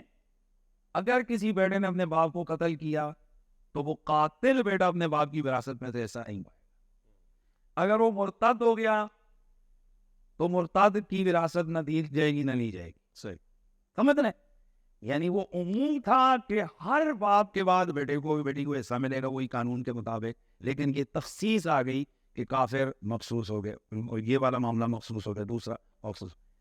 اب اسی طرح ایک روایت مخصصہ تھی، اور وہ روایت مخصصہ کیا ہے؟ نحن معاشر الانبیاء لا نرث ولا نورث، کہ ہم انبیاء کا گروہ ہیں، ہم نہ وراثت دیتے ہیں اور نہ وراثت لیتے ہیں۔ تو یہ قرآن کے مقابلے میں نہیں ہے حدیث، اچھا، اس قرآن کی تخصیص کر رہی ہے یہ روایت۔ اللہ اکبر، یعنی باقیوں کے لیے قاعدہ۔ اب میں اس کو اور بیان کر دوں، جیسے قرآن مجید میں اللہ تعالیٰ فرماتا ہے کہ فن کی کماتا ورکم من النساء مثنی وثلاث ورباع، ٹھیک ہے، عمومی حکم ہے، سلے والا کے لیے الگ ہے۔ یہ ہے۔ اب وہ جو روایات ہیں جن میں رسول اللہ صلی اللہ علیہ وسلم کی زیادہ شادیوں کی اجازت ہے، ان کی مخصص ہے، تو یہاں مقابلہ نہیں ہے بلکہ مخصص ہے یہ روایت۔ ٹھیک ہے، میں منتصب آپ کے اس گفتگو کے خزائن سے ایک ذخیرہ اور چلانا چاہتا ہوں۔ ظاہر ہے آپ اہل بیت کے والے سے محرم الحرام میں ایک گفتگو نشر ہو رہی ہے، دیکھنے والے دیکھ رہے ہیں، اور بڑے لوگوں کے پڑھے جانے والے ہیں۔ جناب حضرت الیاس قادری صاحب حفظ اللہ تعالیٰ، پروردگار ان کو خوش و خرم رکھے، ان کا سایہ سلامت رکھے۔ انہوں نے یہ گفتگو میں کہہ دی عجیب بات جو میں نہیں سمجھ سکا، ان سے موقع ملتا تو پوچھتا، مگر بات یہ ہے کہ جناب سیدنا امام حسین، آپ پہ ہمارا سلام ہو، آپ جس وقت سجدے کی حالت میں جا رہے تھے شہادت کے وقت وضو نہیں تھا، لہٰذا سجدہ نہیں ہوا، اور یہ بات گمان میں سمجھ میں نہیں آئی، یہ ممکن ہے؟ پہلی بات تو یہ اویس بھائی کہ ہماری جو قوم ہے نا، اس کے معدے بڑے کمزور ہیں۔ وہ جو تھوڑی دیر پہلے میں نے بات کی ہے کہ سیدہ کائنات کے حوالے سے اگر کہہ دیا جائے کہ خطا ہوئی ہے تو خیر ہے، معاف کر دو، اور اگر پیر کے حوالے سے کہہ دیا جائے کہ بھائی یہ پیر صاحب کا موقف درست نہیں ہے، تو طوفان بدتمیزی اور دلائل اور مناظرے اور کلپنڈ اینڈ کلپنڈ، اور یہ دیکھ بھی لیجیے گا میں جو جواب دے رہا ہوں کہ اس کے بعد آئے گا۔ اچھا، ہم الیاس قادری صاحب مد اللہ تعالیٰ ذلہ العالی، ہم ان کے اس موقف کے قائل نہیں ہیں، یہ غیر ضروری بیان ہے۔ اس مسئلے پر ان سے خطائی تعدی ہوئی، میں اور کچھ بھی نہیں کہوں، جس کا امکان ہے بعد الانبیاء سب نہیں، اس مسئلے پر جناب سے خطائی خطائی ہوئی ہے۔ اچھا، بس بڑا شدید مسئلہ ہے، اور آپ نے کہا کہ خطا ہے۔ دیکھیں بھائی، میں نے کہہ دیا یہ اس مسئلے پر ان سے خطائے اجتہادی ہوئی ہے۔ یہ جن لوگوں کو سمجھ آ رہا ہے نا، جو کہتا ہے تو پھر آپ وہ بول کے دکھائیں کہ خطا اجتہادی ہوئی ہے، فرض ہے ان کا۔ غیر ضروری بات ہے کہ جب قوم کا بچہ اس کے ذہن میں ایک چیز ہے ادب اور محبت اہل بیت کے بارے سے کہ آپ نے سجدے کے اندر اپنا سر کٹایا ہے، تو اب یہ بحث چھیڑنا کہ وہ سجدہ قبلے کی طرف منہ تھا یا نہیں، سبحان ربی اللہ تھا یا نہیں، وہ 8 اڑیوں پر ہوا تھا یا نہیں ہوا تھا، یا وہ وضو اس وقت تھا یا نہیں، میں سمجھتا ہوں یہ غیر ضروری بات ہے۔ یہ مقصد ہی اس کا کوئی نہیں ہے۔ اس موقع پر جب ایک فضیلت کی بات ہے اور یہ بس پیار کی بات ہے ہو جائے، تو بس ہو گیا. اور نہ ہی اس چیز کو لے کر میرے خیال میں بندہ کسی کو بے ادب اور گستاخ کہنا شروع کر دے کہ ایک بات ذیل اور زمن میں ہوئی ہے تو بہرحال میں اس کو خدائی تعدی کہوں گا. اس کی کوئی ضرورت نہیں ہے ان چیزوں کو. کم از کم قوم کو ایک متنفر کرنے والی بات ہے یا متوحش کرنے والی بات ہے کہ قوم کے اندر ایک جسے کہتے ہیں کہ ایک جذبات بھڑکانے والی ایک نئی بحثی شروع کرنے والی بات ہے. تو اسی سے اللہ کے نبی صلی اللہ علیہ وسلم نے منع فرمایا کہ بھئی آپ فتنوں کے دروازے نہ کھولیں. واضح ہو گیا. وہ سب لگے گا تو ایک شخص جو ہمیں بڑا سمجھ آتا ہے کیونکہ بڑے دلائل کھولتا ہے, لوگوں کو انوائٹ کرتا ہے اور بڑی اچھی انجینئرنگ کر لیتا ہے. وہ کتاب ساری اس کے سامنے رکھی ہوئی ہے, لوگوں کو انہی کی کتابوں سے جواب دیتا ہے. انجینئر محمد علی مرزا صاحب نے آپ کے خلاف بڑے بیانات دے دیے. اب جو دعوے وہ کر رہے ہیں اس پہ آپ کا کوئی جواب بنتا تو ہے. آپ کا کیا کہنا ہے, جو موقف جو رائے وہ دے رہے ہیں آپ کے حوالے سے اور پھر ایک پروگرام کو کوٹ بھی کر رہے ہیں, اس پہ آپ خاموش رہیں گے؟ دیکھیں ربانی صاحب, مرزا صاحب جو ہے نا وہ ان کی مثال یہ ہے کہ وہ چونٹی ہوتی ہے نا ایک, وہ جو سرکل میں گھومتی ہے, تو اس کو یہ پتا ہے, کسی کو بھی پتا نہیں کہ اس کا سٹارٹ پوائنٹ کہاں ہے اور اس کا اینڈ پوائنٹ کہاں ہے, وہ اسی سرکل میں. مرزا صاحب کی مثال یہ ہے کہ وہ ہاں بھی کر رہے ہیں اور نہ بھی کر رہے ہیں. مرزا صاحب کی عجیب و غریب منطق ہے اور لایانی منطق ہے. وہ شریعت کی چیزوں کو عقل کے ترازو پہ توڑ رہے ہیں, حالانکہ عقل شریعت کو سمجھنے کے لیے, شریعت کے چیزوں کو چیلنج کرنے کے لیے نہیں ہے. صحیح. ہم مسلمان ہیں اور مسلمان کہتے ہیں اس کو جو اللہ اور رسول کے احکام کے سامنے اپنے سر کو جھکا رہ گیا. مرزا صاحب کے میرے والے سے یا علماء کے والے سے جس چیز کو لے کر مرزا صاحب نے ابھی وبال کھڑا کیا ہے وہ یہی ان کی پرانے گھسیٹی چیزیں ہیں, صوفیاء کرام کے جو شدیات ہیں, جن کے حوالے سے میں آلریڈی مرزا صاحب کو کتاب بھی دے چکا ہوں. اچھا. اور میری اس پر تحریر بھی آ گئی ہے. پھر انڈائریکٹلی ان تک بہت ساری چیزیں ہماری پہنچ بھی چکی ہیں, اور پھر ہمارے علماء نے اس پر بہت سارے کلپنگ اور بہت سارے ویڈیوز بنا دی ہیں کہ بھئی یہ جو لا الہ الا اللہ چشتی رسول اللہ, یہ اس قسم کے جو شتیحات ہیں جو صوفیاء کرام سے یہ چیزیں وارد ہوتی ہیں, ان پہ ہمارا اہل سنت کے ایک بڑا واضح طور پر موقف ہے. اور وہ موقف یہ ہے کہ سب سے پہلے وہ جو کلام ہوتا ہے اس کلام کی ہم کوئی ایسی بلکہ اہل سنت کا اس میں بڑا واضح موقف ہے کہ وہ جو صوفیاء کرام کی زبانوں سے نکلنے والا وہ کلام ہے, یہ جو ان کی کتابوں میں پایا جاتا ہے, اس کی ہم سب سے پہلے تو یہ کہیں گے کہ ایک طرف ہے لاکھوں کروڑوں لوگوں کی ان اللہ کے ولیوں کی عزت اور عظمت کی گواہی. صحیح. ان کے ہاتھوں پر لوگوں کا اسلام قبول کرنا, ان کا اسلام کے لیے خدمت کرنا, کروڑوں لوگوں کو راہ ہدایت پہ چلانا, یہ ایک چیز ہے کہ جو انکار نہیں ہو سکتا. صحیح ہے. بہت ساری چیزیں وہ ہوتی ہیں کہ جو ہم لوگ دیکھتے نہیں ہیں, دیکھ سکتے بھی نہیں ہیں, گئے بھی نہیں ہیں, لیکن ہمارے لیے اس کو ماننا بڑا ضروری ہوتا ہے. اس کو تواتر کہتے ہیں, تواتر سے ثابت ہے. مثلا مرزا صاحب میں بھی کہ شنگھائی نہیں گئے ہوں, لیکن وہ شنگھائی کو مانتے ہیں. نیو یارک نہیں گئے لیکن نیو یارک کو مانتے ہیں. اب وہی مرزا صاحب گئے نہیں ہے تو آپ کیسے کہتے ہیں یہ ہزاروں لاکھوں لوگ کہہ رہے ہیں. تو یہ جو لاکھوں لوگوں کی گواہی ہوتی ہے نا, یہ جو چیز ہوتی ہے یہ یقین کا علم دیتی ہے, یہ تواتر اس کو کہتے ہیں. تو صوفیاء کرام کا جس طرح داتا علی اجویری ہیں, حضرت بایزید بسطامی ہیں, جناب حضرت معین الدین چشتی اجمیری ہیں, اس قسم کی جو ہستیاں ہیں, تو ان کا اسلام کے لیے کام کرنا, ان کے ہاتھوں پر ہزاروں لوگوں کا اسلام قبول کرنا, یہ تواتر سے یہ چیز ثابت ہے. صحیح. ایک طرف ان کی اسلام کی خدمت, ان کا اللہ کا ولی ہونا, ان کے لیے دین کی خدمت کا, دین کا خدمت گزار ہونا, یہ چیز کیا آ گئی, یہ تواتر سے ثابت ہے. دوسری طرف ہے کہ ان کی کسی منسوب ان کے نام پہ ایک کتاب ہے, اور اس کتاب میں کوئی ایسی ورڈنگ ہے کہ جو قرآن و سنت کے یا تقدیس الہیہ یا شان رسالت کے خلاف ہے. اب ہمارے پاس ہوتے, ہمارے زمانے میں وہ ہوتے, تو ہم ان سے جا کر پوچھتے جی آپ نے یہ لکھا ہے؟ صحیح. اگر وہ کہتے لکھے, پھر ہم کہتے یہ غلط لکھے, اور اگر وہ نہ مانتے تو ہم فتویٰ دے دیتے.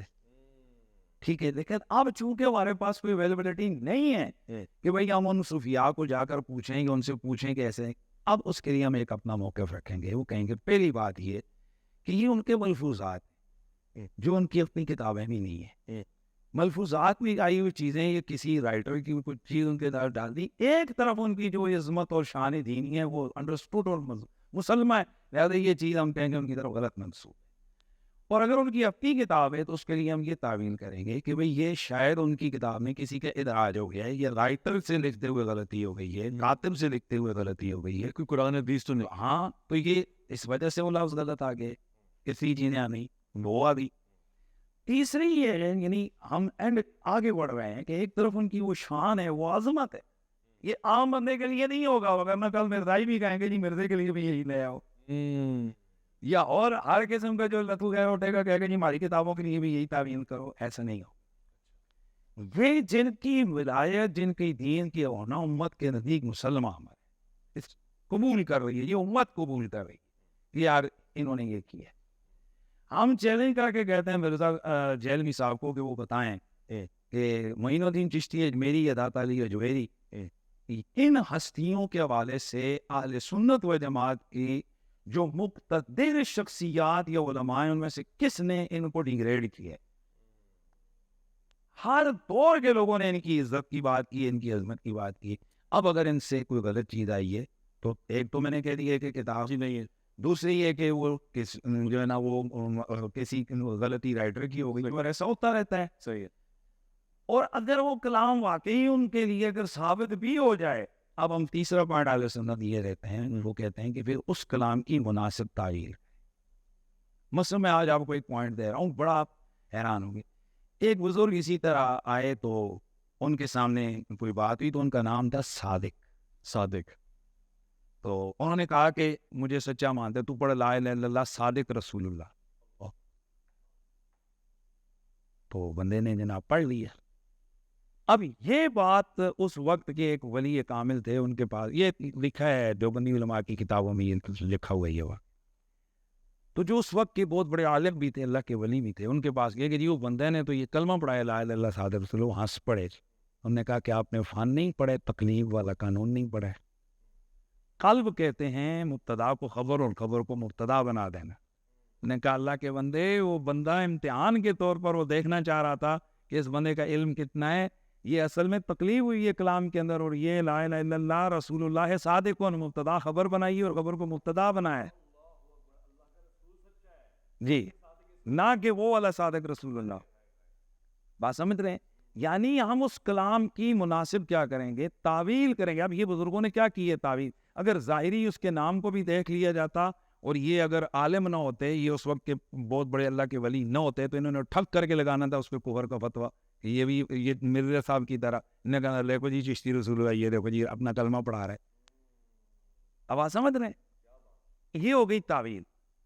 اس کے علاوہ اور بہت ساری جو ہے نا وہ تعویلات ہیں. مثلا یہ جو مرزا صاحب جو ہے نا وہ اپنی انہوں نے وہ بنائے ہوئے لوگوں کو کہتے ہیں کہ میرا جھنڈا لوائی اعظم من لوائے محمد، میرا جھنڈا محمد صلی اللہ علیہ وسلم کے جھنڈے سے بڑا ہے. ٹھیک ہے. اب اصل میں یہاں یہ بیک پہ نہیں جا رہے کہ یہ صوفیاء ایک ٹرم کے تحت یہ لفظ بول رہے ہیں. ٹرم کیا ہے؟ وحدت الوجود، نظریہ وحدت الوجود. نظریہ وحدت الوجود کیا ہے کہ صوفیاء کے ایک جو صاحب حال لوگوں کا ایک پورا ایک طبقہ ہے، وہ یہ کہتے ہیں کائنات میں وجود حقیقی صرف اللہ کا ہے، باقی ہر ایک کا وجود اس کے وجود سے قائم. وہ یہ کہتے ہیں کہ جس طریقے سے ایک جو شیشہ ہے تو بندہ ایک ہوتا ہے اور حجام کی دکان میں 70 شیشے ہوتے ہیں تو 70 جگہ نظر آتے ہیں، بندہ تو ایک بیٹھا.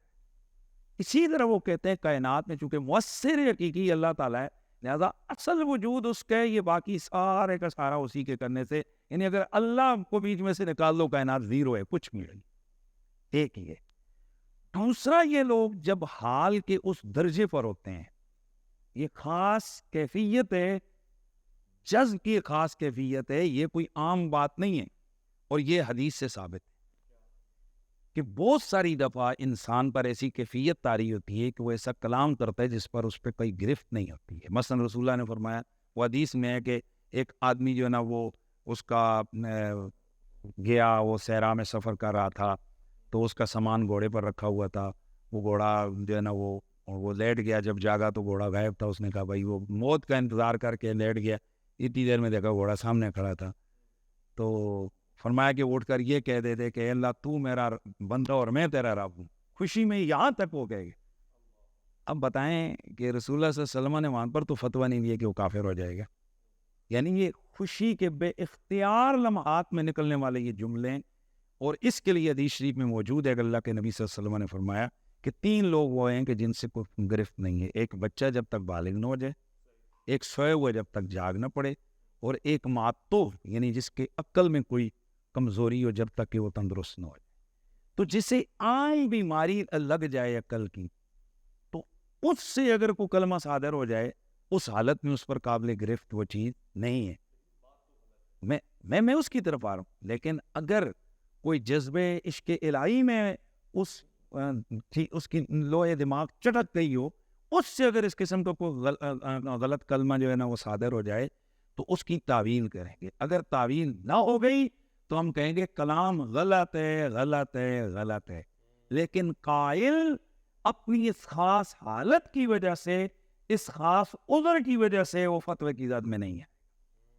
اب میں اس کی تعویل کر رہا ہوں جو ہے نا, لوائی اعظم من لوائی, میرا جھنڈا محمد کے جھنڈے سے بڑا ہے. صوفیاء یہ کہتے ہیں کہ یہ جس طرح حضرت موسیٰ علیہ السلام طور پہ گئے تو وہاں درخت میں سے آواز آئی انی انا اللہ رب العالمین. اب سوال یہ ہے کہ وہ درخت میں سے موسیٰ علیہ السلام نے آواز سنی تو کس کی آواز تھی؟ اللہ کی تھی. بھائی اللہ کہہ رہا ہے نا کہ میں اللہ ہوں, میں ہوں اللہ. تو اللہ تعالیٰ بوٹے سے بول سکتا ہے, زبان ولی سے نہیں بول سکتا. اللہ ہو. یعنی آپ کہہ رہے ہیں کہ ہم یہ کہہ رہے ہیں کہ جب حدیث موجود ہے کہ میرا بندہ جب نوافل پڑھتا ہے تو میرے اتنے قریب ہوتا ہے, میں اس کی زبان بنتا ہوں جس سے وہ بولتا ہے. تو اب یہ زبان بایزید کی نہیں تھی, زبان ان کی یہ کلام رائی ہو رہا ہے, اور وہ کہہ رہے ہیں میرا جھنڈا محمد کے جھنڈے سے بڑا. یہ تعویل ہے, یہ اس کے پیچھے پورا ایک علم ہے, پورا ایک فن ہے. اور آپ اٹھ کے کھڑے ہو گئے ہیں اور کچھ اسکول اور کالج کے لڑکوں کو آپ جناب گمراہ کری جا رہے ہیں اور قوم کو کافر کافر کافر کہہ رہے ہیں. ٹھیک ہے, اور اس طرح کی چیز ہے. پھر اب میں آ رہا ہوں اس بات پر کہ بھائی اہل سنت و جماعت میں سے کوئی بھی شخص جو خلاف شریعت کلام ہے اس کلام کی حمایت نہیں کرتا ہے. لا الہ الا اللہ چشتی رسول اللہ ہو یا کوئی اور اس قسم کے جملے, اس کی حمایت نہیں کرتا ہے. وہ صرف قائل کے والے سے احتیاط کرتا ہے, اس میں فتویٰ نہیں دیتا. تو ہمارے اوپر تو کفر کا فتویٰ تب ہو کہ ہم کہیں کہ یہ ٹھیک ہے, ہم کہیں کہ ہمارا بھی یہی نظریہ ہے. بھائی ہم میں سے تو کوئی ایک عام جاہل آدمی بھی نہیں کہتا لا الہ الا اللہ چشتی رسول اللہ یہ ہمارا کلمہ ہے. تو پھر ایک پوری امت کو اور پورے ایک بڑے امت کے طبقے کو ایک آدمی اٹھے اور اٹھ کر وہ جناب کہے کہ یہ گستاخ ہے, یہ گستاخان رسول ہیں. تو مجھے بتائیں اس سے بڑا فتنہ باز اور فتنہ پرور انسان کون ہوگا؟ ایک طرف وہ چورن بیت رجی یہاں مولویوں کی فرقہ واریت جنا وہ کہتا ہے وہ بڑا بنائے ہوئے اس نے کہ جناب اللہ ڈیمیج ہیز بین ڈن, اور شغل اپنی دکان سے لگائی ہوئے بندے نے بیٹھا ہوئے. ارے بھائی ایک طرف آپ کہہ رہے ہو کہ فرقہ واریت نہ کرو, یہ شیعوں کو کافر کہتے ہیں, شیعین کو کہتے ہیں, یہ دیوبندیوں کو کہتے ہیں, اور تو پوری امت کو کہہ رہا ہے اور بغیر کسی وجہ کے کہہ رہا ہے. اگر ہم اہل سنت کے دیوبندی بزرگوں کی کتابوں کے حوالے سے تو ہم کہتے ہیں جو ان کتابوں کو یا ان والوں کو مانتا ہے یا ان کے قائلین کے حوالے سے ان کا کلام سمجھتے ہوئے درست مانتا ہے کہ آج تک دیوبندی حضرات نے کہا ہے کہ یہ جو عبارتیں ہیں یہ ہمارے بزرگوں کی نہیں ہیں. ارے بھائی ایک بزرگ ہیں شاہ اسماعیل دہلوی صاحب, ان کی عبارات کے حوالے سے ہمارے بزرگ اعلیٰ حضرت امام فاضل بریلوی نے گرفت کی, لیکن اس کے بعد انہوں نے ان کے حوالے سے فتویٰ نہیں دیا کہ یار وہ موجود ہوتے تو میں ان سے پوچھتا. یعنی ایک ہلکا سا ایک اس کے اندر جناب وجہ آ گئی تھی کہ مشہور ہو گیا تھا کہ شاید انہوں نے توبہ کر لی ہے اس طرح, تو انہوں نے اس پہ بھی احتیاط کی. یعنی ہم اس قدر محتاط لوگ ہیں. تو آپ نے کیا ہم میں سے کسی عالم دین سے پوچھا, آپ نے کسی بھی اہل سنت کے نمائندے سے پوچھا کہ بابا یہ بتاؤ کہ تم یہ لا الہ الا اللہ چشتی رسول اللہ کو صحیح سمجھتے ہو؟ یا ہم میں سے کبھی کسی نے کہا ہم تو صرف یہ کہہ رہے ہیں کہ اس بیس پر تم اتنے بڑے اللہ کے ولی کو تم گستاخ رسول ڈکلیئر نہ کرو. ہم تو صرف یہ کہہ رہے ہیں, ہم تو اس کلام کو غلط کہتے ہیں کہ بھئی یہ تو درست نہیں ہے.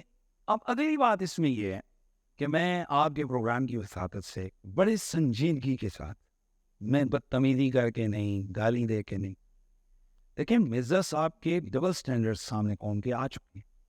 ایک طرف وہ دیوبندیوں کو بھی گستاخ رسول کہہ رہے ہیں، اہل سنت بریلوی مکتبہ فکر کو بھی کہہ رہے ہیں، شیعوں کو بھی قائلین امامت اور امامت کا وہ تصور دے کر کے انبیاء والا وہ ان کی بھی ایک گنا تکفیر سے بھی آگے کا کام کر چکے ہیں، وہ ان کو مرزائیوں سے بھی اگلے درجے پہ پہنچا چکے ہیں۔ اتنا سارا کرنے کے بعد اب وہ چورن بیٹھتے ہیں کہ جی میں ان سب کے پیچھے نماز پڑھتا ہوں۔ ارے بھائی، گستاخان رسول کے پیچھے تم نماز پڑھتے ہو اور اپنے ان لوگوں کو تم کہہ رہے ہو کہ تم ان گستاخوں کے پیچھے نماز پڑھو۔ ایک طرف آپ کہتے ہو کہ آپ شیعہ ان کو کہتے ہیں اور آپ تو پوری امت کو کہہ رہے ہیں، اور ناکردہ گناہوں پہ آپ جناب فتوے لگا رہے ہیں۔ میں اس حوالے سے آپ کے پروگرام کی ساتھ سے یہ کلپ بہت ہو گیا، ویڈیوز بہت بن چکی۔ اس سے پہلے میں بہت ساری چیزیں ہم لوگوں نے اگنور کی کہ یار یہ ٹھیک ہے، جوابات ہماری طرف سے بھی آ گئے، جس نے رعایت مانی تھی وہ پا جاتا ہے۔ لیکن مرزا صاحب کو ایک الزام ہے، وہ علماء کی میں نے بہت زیادہ ان کی چیزیں نہیں سنی ہیں، میری ایک اپنا مزاج ہے، وہ چیزیں ان کی ٹھیک بھی ہیں۔ یہ نہیں ہے کہ بھائی ایک آدمی جو بات کر رہا ہوتا ہے تو اس کی ساری باتیں 100% غلط ہوتی ہیں، بعض چیزیں اچھی ہیں، جو اچھی باتیں ہیں اللہ قبول کرے، لیکن ان کی بہت ساری یا جو ان کا بنیادی ٹارگیٹ ہے نا، وہ امت کے اندر فتنہ بنا۔ اچھا، بالکل بالکل بھائی، وہ کیسے اتحاد کی بات کر رہے ہیں کہ وہ جس کو اتحاد کی بات کر رہے ہیں اسے میں آپ سے کہوں آپ میرے ساتھ اتحاد کر لیں، لیکن آپ ہیں بہت بڑے خبیث ہیں۔ بھائی آپ کیسے اتحاد کی بات کر رہے ہیں، گستاخان رسول ڈکلیئر کر رہے ہیں، یہ اصلاح کا طریقہ ہے؟ پھر آپ کی اتھارٹی کیا ہے، آپ کی علمی قابلیت کیا ہے کہ آپ بنیادی جو اصطلاحات ہیں علوم کی آپ ان سے بھی واقف نہیں ہیں، اور آپ اٹھ کر منصب آپ نے وہ رکھا ہے جو شیخ الاسلام سے بھی اوپر کا ہے، آپ کافر کہہ رہے ہیں لوگوں کو۔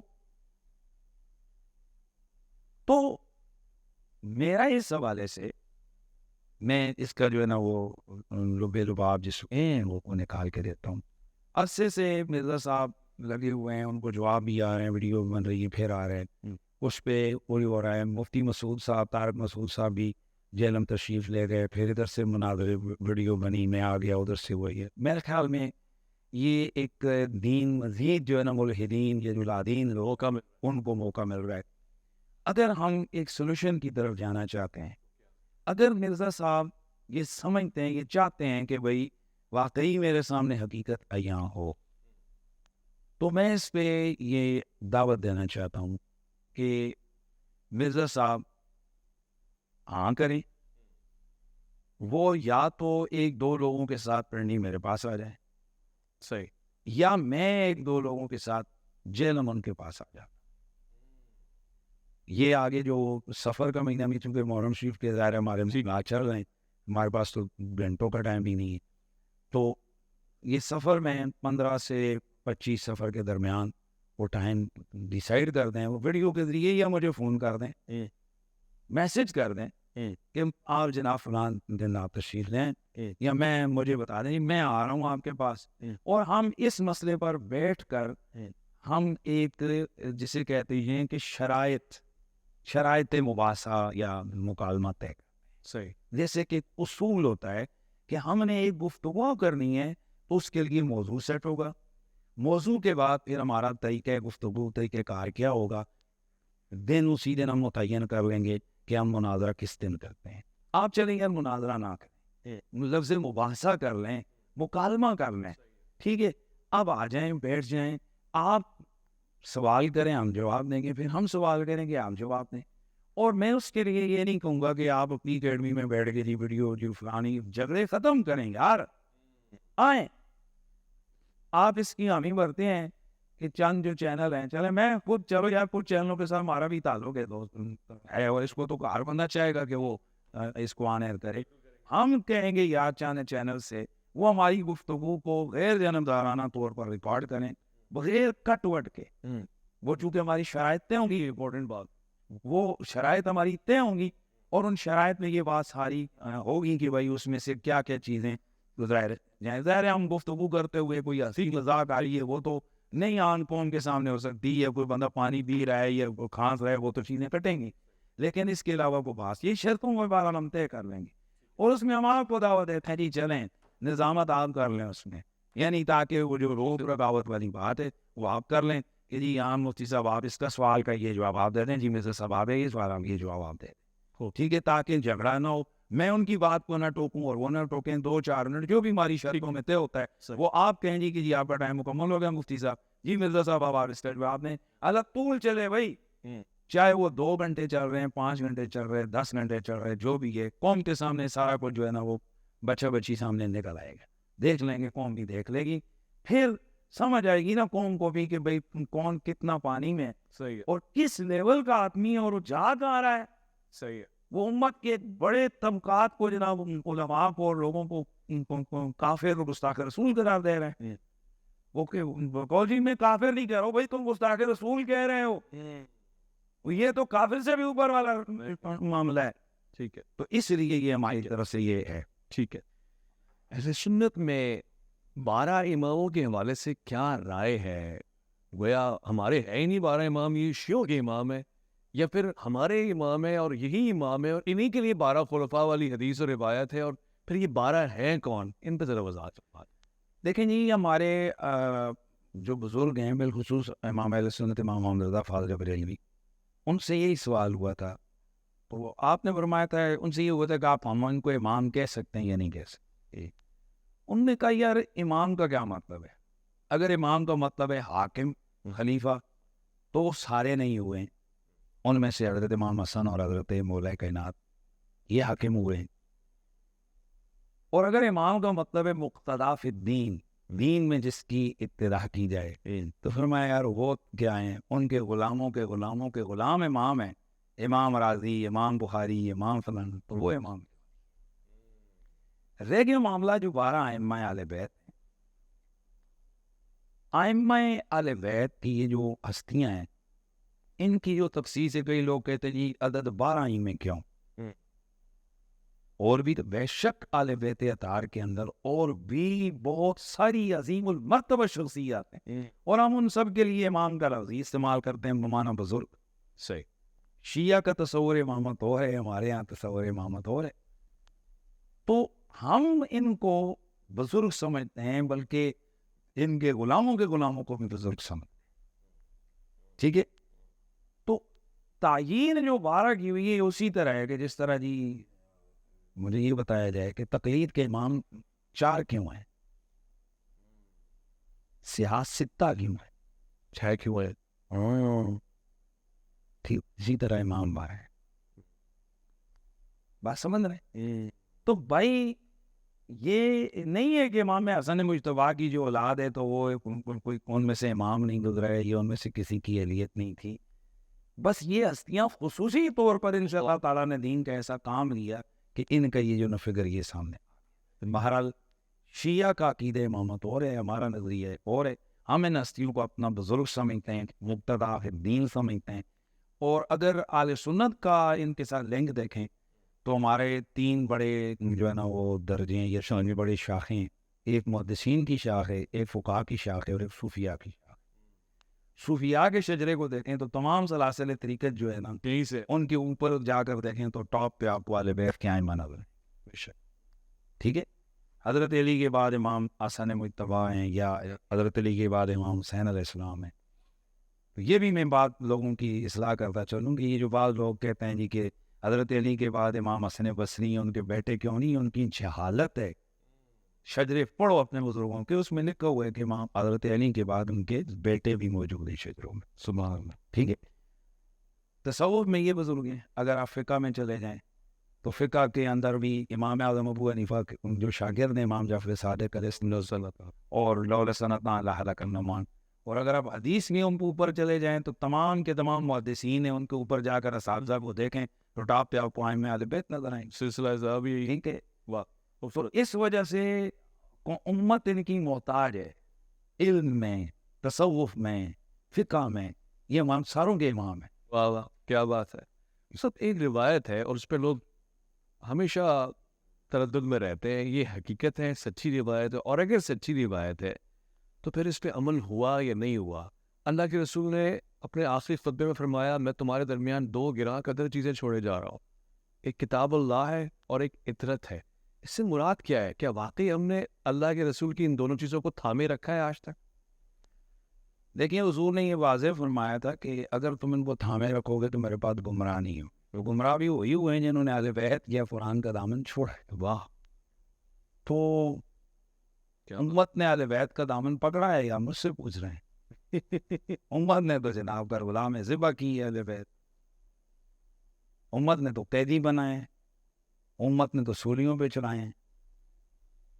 ٹھیک ہے، جو درس اللہ کے رسول نے ان کے ساتھ وفاؤں کا دیا تھا، سوری ہم وہ صحیح معنی میں نبھا نہیں سکے. یہ امت سے مراد میری بعد والے صحابہ کرام. قدر نبیدہ ہے کی جانن دنیا دار کمینے، قدر نبیدہ جانن والے سو گئے وچ نہیں ہے. صحابہ کے بعد کس نے جانا ہے قدر اہل بیت؟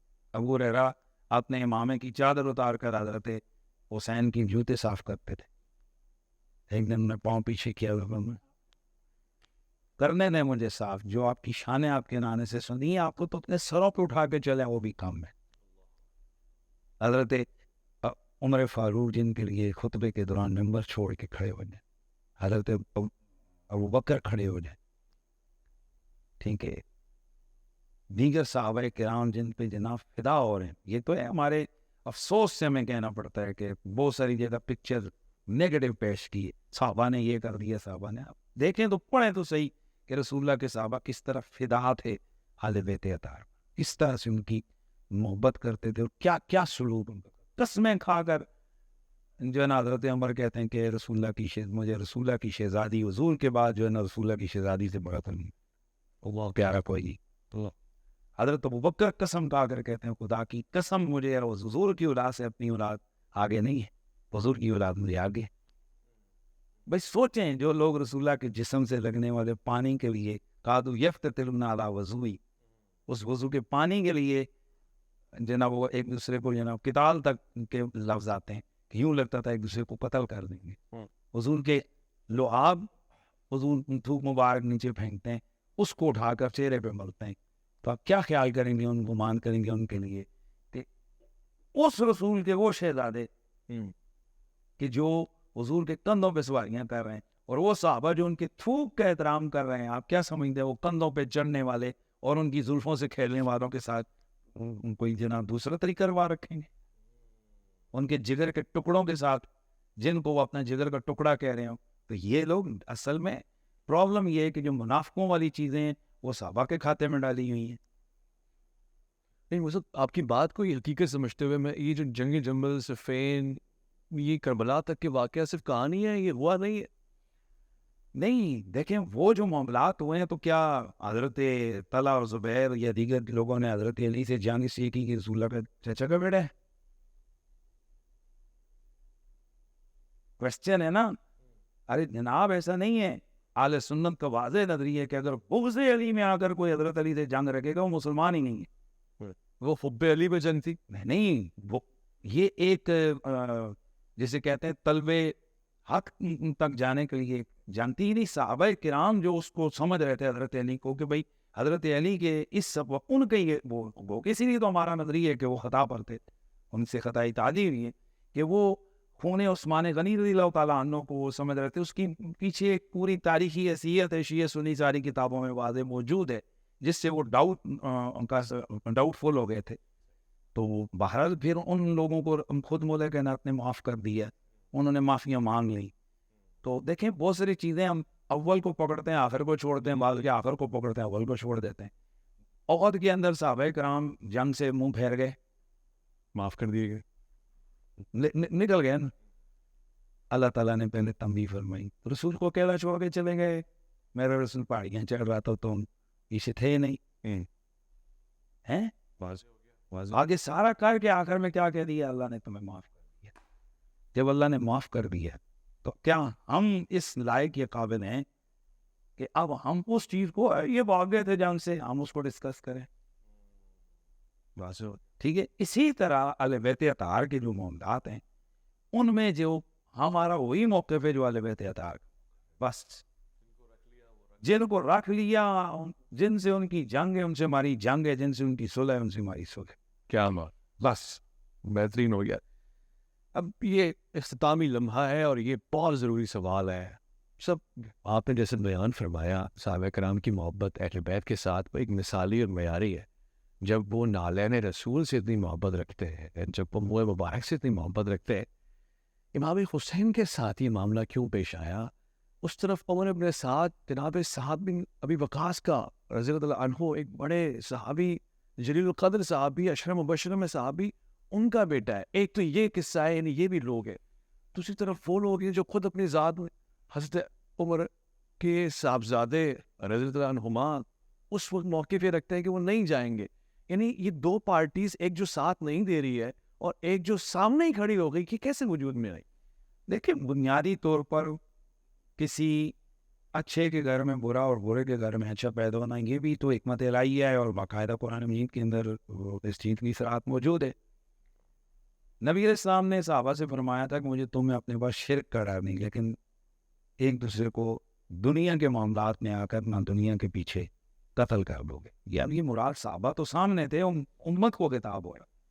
اب آپ کو پتہ ہی امام بن سعد تھا، یہ مولا علی کا بہت بڑا ملنگ تھا اور مولا علی کا بڑا عاشق تھا. یہ اچھا، پڑھیے تو جگہ صفین میں یہ کان رہا حضرت علی کے ساتھ. حضرت علی کے ساتھ. سعد بن ابی وقاص بیسیکلی ان صحابہ میں سے ہیں جو بڑے تگڑے عاشق علی تھے. آپ دیکھیں شان علی میں روایتیں یہ کر رہے ہیں. امیر شام کے دربار میں آپ نے گواہی دی. تو بہت سارے مقامات پر آپ نے جنا حضرت علی کی شانوں کو ڈنکے کی چوٹ پہ بیان کی. اب وہ جو ان کا بیٹا ہے تو اس کی زندگی میں ہی اپنے بیٹے کے ان جذبات کو انہوں نے محسوس کر لیا تھا، اور اس کے وجہ سے اس کو بڑی غلطی پر اپنا تاریخ میں چیزیں موجود ہیں متنوع کر دیا. اب مسئلہ یہ کہ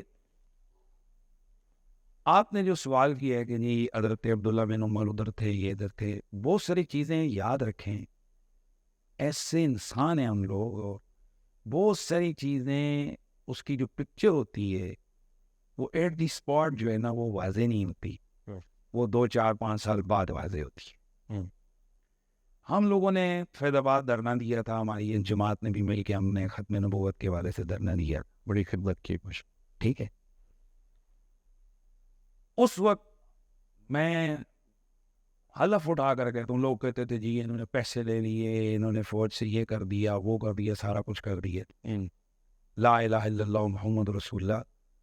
میری جان، ہم نے تو جیب سے لاکھوں روپے لگا دیے. ہم نے تو واللہ جس وقت آپریشن ہو رہا تھا، میں نے چھوٹا سا ایک بچہ ہے تو میں رات کو اپنے بچے کو چھوڑایا تھا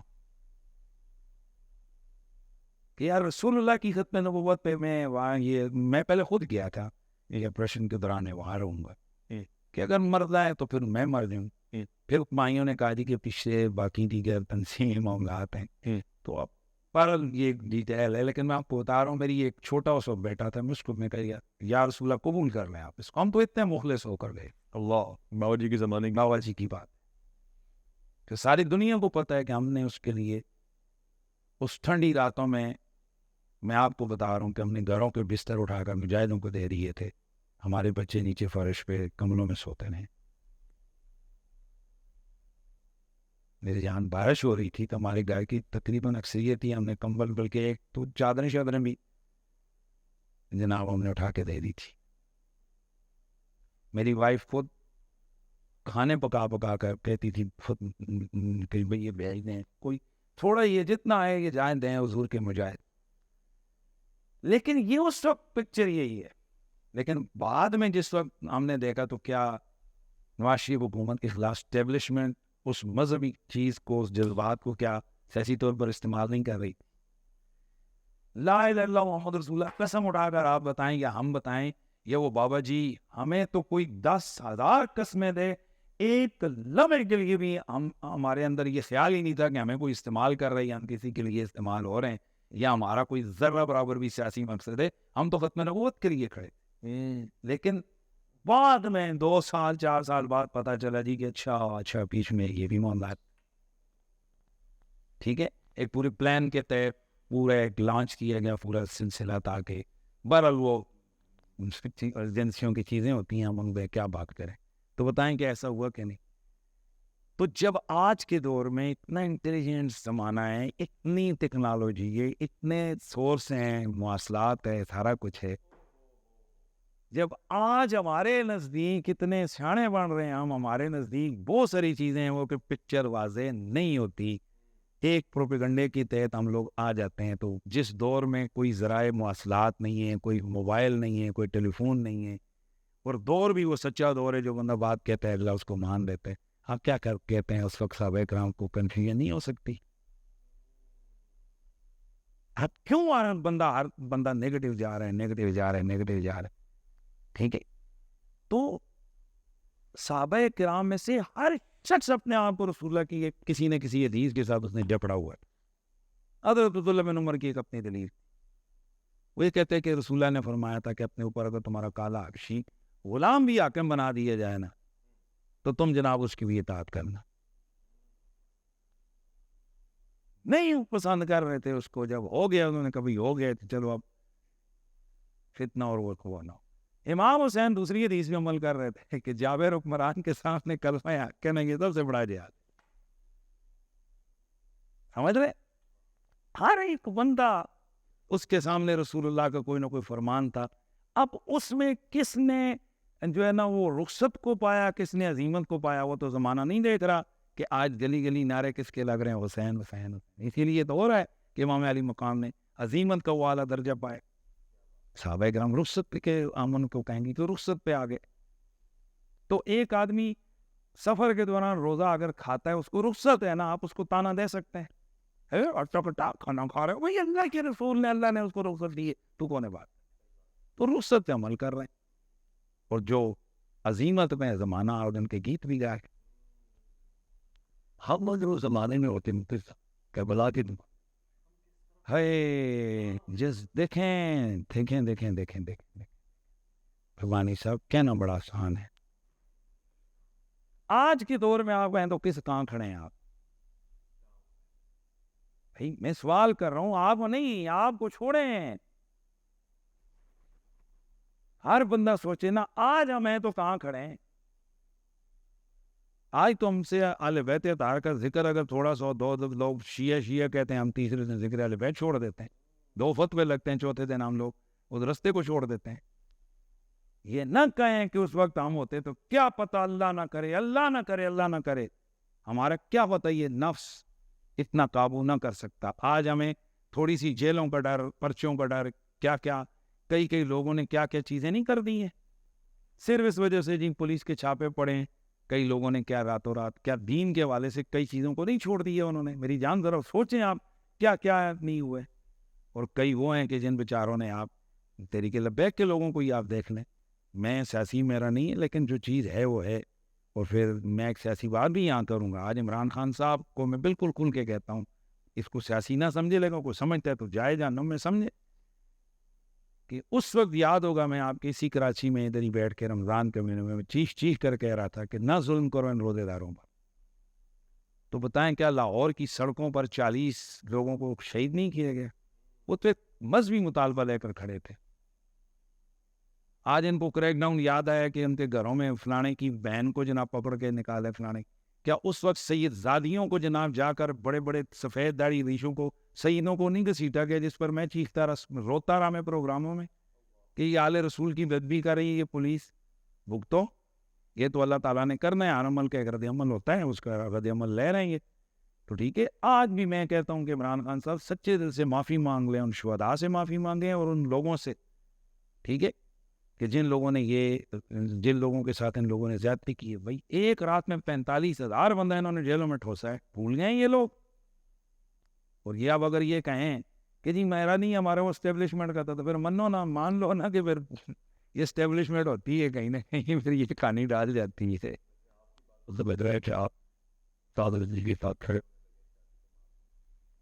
دیکھیں سعد رضوی ہو یا کوئی بھی شخص ہو،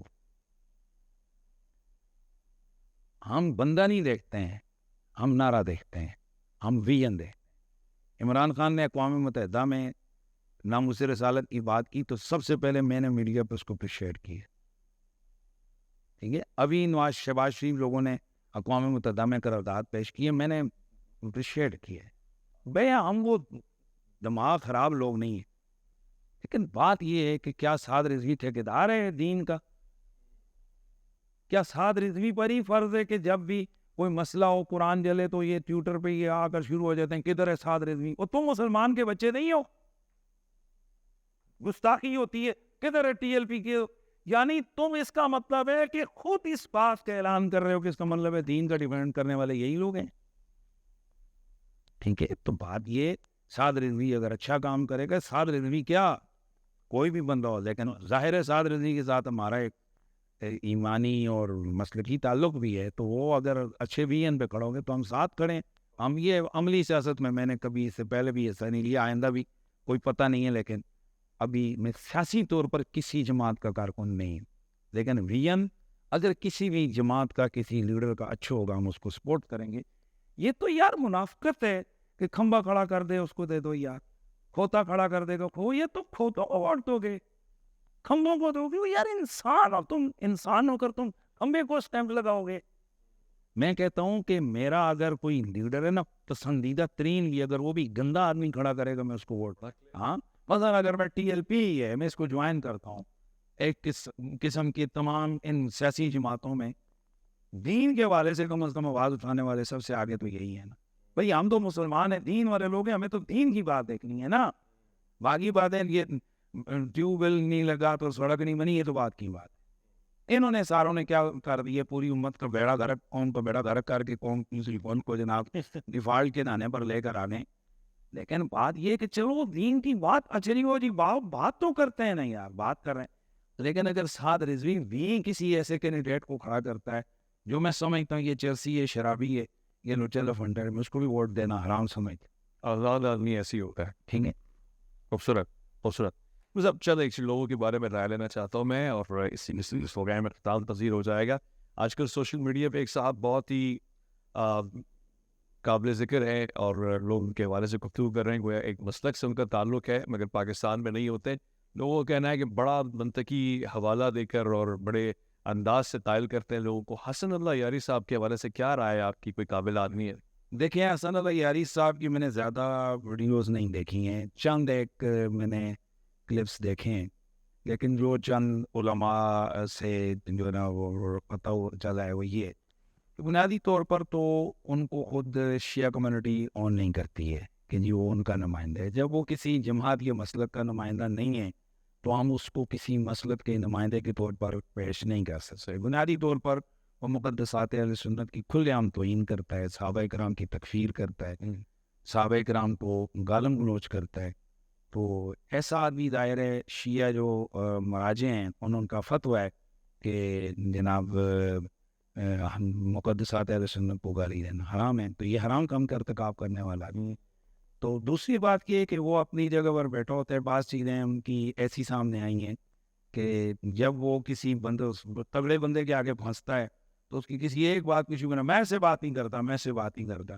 کبھی ایشو بنا لیتا ہے کہ جی اس نے فلاں امام کے خلاف سخت بات کر دی ہے، کبھی میں ایسے وہ عوام کے جذبات سے وہ کہتا ہے میں موسیٰ کاظم کے ساتھ بارے میں سخت لفظ استعمال کرنے والے کے بعد میں ایسے بات نہیں کرتا نہیں. حالانکہ وہی بندہ اسی جناب منچ پر کئی سخت کلام گفتگو آگے بندہ کر رہا ہوتا ہے اور وہ بیٹھ کے سن رہا بھی ہے. اس وقت وہ نہیں کرتا کہ میں اس کے ساتھ نہیں بیٹھتا، وہ وجہ کہہ کہ سامنے والا کمزور ہوتا ہے، اس کو دبا کر اپنے پوائنٹ سکور کرتا ہے. تیسری بات یہ کہ چیٹنگ کرتے ہیں کہ اپنے مقصد کی چیزیں وہ اپلوڈ کرتے ہیں ریکارڈ کر کے، اور جو اپنے مقصد کی چیزیں نہیں ہیں اس کو بیچ میں سے دوسرے فریق کی جو سخت یا مضبوط گفتگو ہے اس کو اڑا دیتے ہیں. تو یہ دیانت کے خلاف ہے، میرے خیال میں ایسا نہیں ہونا چاہیے. تو دوسرا اللہ یاری صاحب بھی جو ہے نا وہ اصول کے اندر رہ کر بات کریں، اصول پہ کہ بھائی کیا مطلب وہ بہت ساری دفعہ اپنے شیعہ کی بہت ساری چیزوں کا انکار کر رہے ہوتے ہیں، تو پھر آپ شیعہ نمائندے تو نہ ہوئے نا. ٹھیک ہے، آپ اعلی تشیع کے مکتبہ فکر کے لوگوں سے کہیں کہ آپ کے یہ نمائندے ہیں، آپ ان سے کویسچن کر لیں، شہیدی صاحب سے پوچھ لیں، شہنشاہ اطوی صاحب سے پوچھ لیں، اور لوگوں سے پوچھ لیں یہ آپ کا نمائندہ ہے، وہ خود کہیں گے نہیں ہمارا نمائندہ نہیں ہے. خوب. میں آخری لمحات میں چونکہ محرم الحرام سے گزر رہا ہے یہ ضرور پوچھنا چاہتا ہوں، اس کے ساتھ پروگرام اپنے الوداعی لمحات کی طرف بڑھ جائے گا. محرم الحرام ہم جب بھی سوچتے ہیں ایک نام نہ چاہتے ہوئے بھی سنائی دیتا ہے، یزید. یہ